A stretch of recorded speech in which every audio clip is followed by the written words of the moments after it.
Assalamualaikum warahmatullahi wabarakatuh.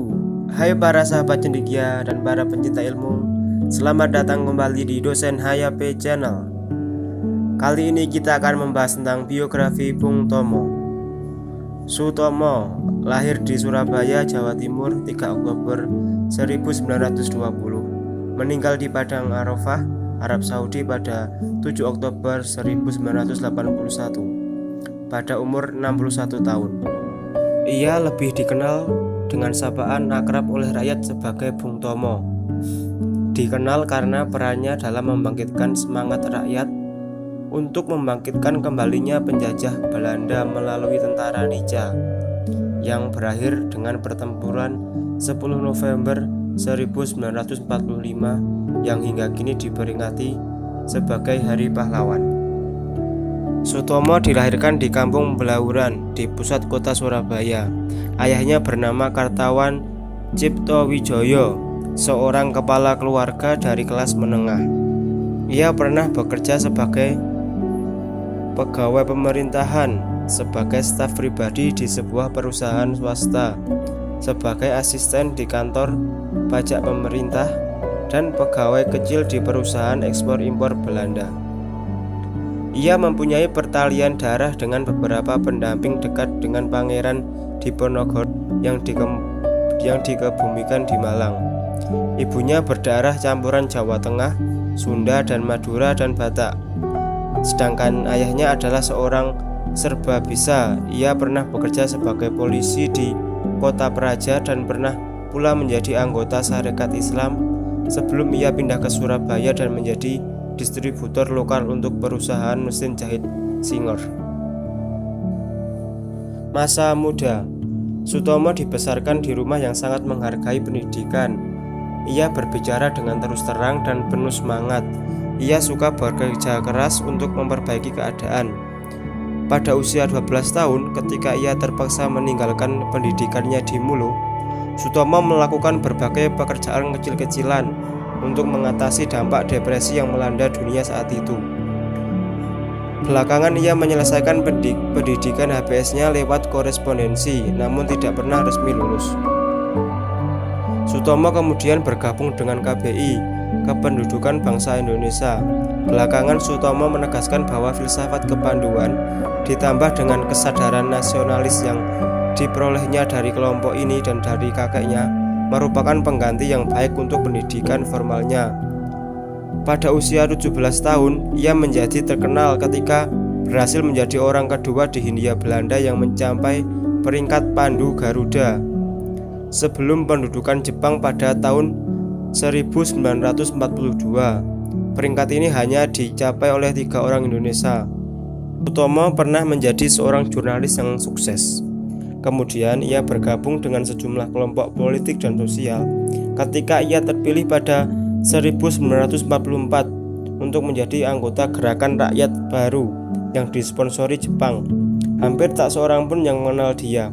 Namun semua ini mempersiapkan Sutomo untuk perannya yang sangat penting ketika pada bulan Oktober dan November 1945 ia menjadi salah satu pemimpin yang menggerakkan dan membangkitkan semangat rakyat Surabaya. Pada waktu itu, Surabaya diserang habis-habisan oleh pasukan Inggris yang mendarat untuk meluncurkan senjata tentara pendudukan Jepang dan membebaskan tawanan Eropa. Sutomo terutama sekali dikenang karena seruan-seruan pembukaannya dalam siaran-siaran radionya yang penuh dengan emosi. Meskipun Indonesia kalah dalam pertempuran 10 November itu, kejadian ini tetap dicatat sebagai salah satu peristiwa yang terpenting dalam sejarah kemerdekaan Indonesia. Kemerdekaan Indonesia sempat terjun dalam dunia politik pada tahun 1950-an, namun ia tidak pernah merasa bahagia dan kemudian menghilang dari panggung politik. Pada akhir masa pemerintah Soekarno dan awal pemerintah Soeharto yang mula-mula ia dukungannya, Sutomo kembali muncul sebagai tokoh nasional. Padahal berbagai jabatan kenegaraan penting pernah disandang Bung Tomo. Ia pernah menjadi Menteri Negara Urusan Bekas Pejuang Bersenjata atau veteran sekaligus Menteri Sosial ad interim pada tahun 1955 sampai 1956 di era Kabinet Perdana Menteri Burhanuddin Harahap. Bung Tomo juga tercatat sebagai anggota DPR pada tahun 1956 sampai 1959 yang mewakili Partai Rakyat Indonesia. Namun pada awal 1970-an ia kembali berbeda pendapat dengan pemerintahan Orde Baru. Ia berbicara dengan keras terhadap program-program Soeharto sehingga pada 11 April 1978 ia ditahan oleh pemerintah Indonesia yang tampaknya khawatir akan kritik-kritiknya yang keras. Baru setahun kemudian ia dilepaskan oleh Soeharto. Meskipun semangatnya tidak hancur dalam penjara, Sutomo tampaknya tidak lagi berminat untuk bersifat vokal. Ia masih tetap berminat terhadap masalah-masalah politik, namun ia tidak pernah mengangkat-angkat perannya di dalam sejarah perjuangan bangsa Indonesia. Ia sangat dekat dengan keluarga dan anak-anaknya, dan ia berusaha keras agar kelima anaknya berhasil dalam pendidikannya. Sutomo sangatlah bersungguh-sungguh dalam kehidupan imannya, namun tidak menganggap dirinya sebagai seorang muslim soleh ataupun calon pembaru dalam agama. Pada 7 Oktober 1981, ia meninggal dunia di Padang Arafah ketika sedang menunaikan ibadah haji. Berbeda dengan tradisi pada umumnya, jenazah Bung Tomo dibawa kembali ke tanah air dan dimakamkan bukan di sebuah taman makam pahlawan, melainkan di tempat pemakaman umum Ngagel di Surabaya. Gelar pahlawan nasional. Setelah pemerintah didesak oleh gerakan pemuda Ansor dan fraksi Partai Golkar agar memberikan gelar pahlawan kepada Bung Tomo pada 9 November tahun 2007, akhirnya gelar pahlawan nasional ini diberikan kepada Bung Tomo bertepatan dengan peringatan Hari Pahlawan pada tanggal 10 November 2008. Keputusan ini disampaikan oleh Menteri Komunikasi dan Informatika Kabinet Indonesia Bersatu Muhammad Nuh pada tanggal 2 November 2008 di Jakarta.